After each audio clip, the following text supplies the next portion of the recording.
Pozdrav, moje ime je Sandra, ja sam teta pričalica i danas ću vam ispričati jednu priču koja je meni jako draga, a zove se Žirafe plesati ne znaju. To je priča o jednoj žirafi koja se zove Žiro.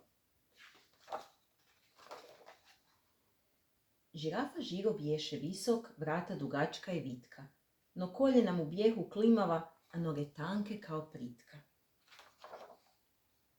Stajat pod stablom i brstit lišće, za njega prava bila je šala, ali kad god je potrčati htio, koljena bi uvijek ga izdala. U afričkoj džungli godine svake upriliče pravu plesnu paradu. Tu životinje dolaze svakojake da svima pokažu kako plesat znadu. I godine ove uoči tog dana naš se Žiro snuždio jako. Zna on da ples mu nije jaka strana i samo što nije jadnik zaplako. Bradavičaste svinje plesale su valce, nosorozi se u ritmu roka krivili, lavovi su se strastveno prepustili tangu i svojom izvedbom sve zadivili. Svi čimpanze bez imalo muke ritam ča-ča-ča sjajno su pogodili, a parovi pavijana držeći se za ruke stari su škotski ples izvodili. Naš mladac Žiro proguta slinu i hrabro se uputi na čistinu. No lavovi ga vidješe gdje dolazi, te rikati započnu redom svi.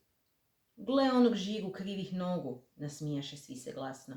Bukvane jedan, žirafe plesati ne znaju, nek ti to zauvijek bude jasno. Za Žiru to biješe udarac gadan, od srama se na mjestu ukipio.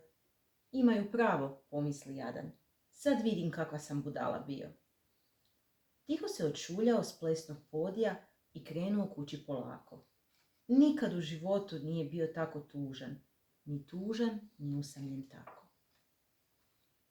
Stigavši do male čistine u šumi, u nebo se zagleda visoko.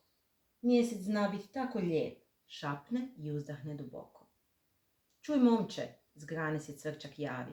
Poznavao je on Žiru već duže vrijeme. Znaš, nekad onima koji su drugačiji, treba drukčija pjesma da ih pokrene. Poslušaj kako šušti trava i tiho šuma diše. Za mene je glazba prava kad povjetarac grane njiše. Zamisli stoga da taj ljubki poj izvode samo za tvoje uši. Jer znaj, sve može biti glazba ako to osjećaš u duši. Cvrčak se nasmiješi kada to izreče. Uze svoju violinu i na njoj zagudi. A Žiro osjeti kako mu se šire grudi i tijelo ko nekim čudom samo pokreće. Kopita su mu po zemlji počeše strugati i krugove u prašini praviti. Vrat mu se zanjiše u ritmu glazbe, a rep počne divlje mahati. Prvo je rukama zamahnuo snažno i kao da je to njemu zadatak lak, unatrag je salto napravio važno, pa se sa sve 4 odbacio u zrak. Zatim Žiro, za koga to biješe velik dan, otvori jako usta i radosno reče: ja plešem, ja plešem, ja plešem, ja plesati znam. Onda su došle sve životinje koje na svečanom su plesu bile i zadivljeno gledale Žiru kako pleše i kako se propinje.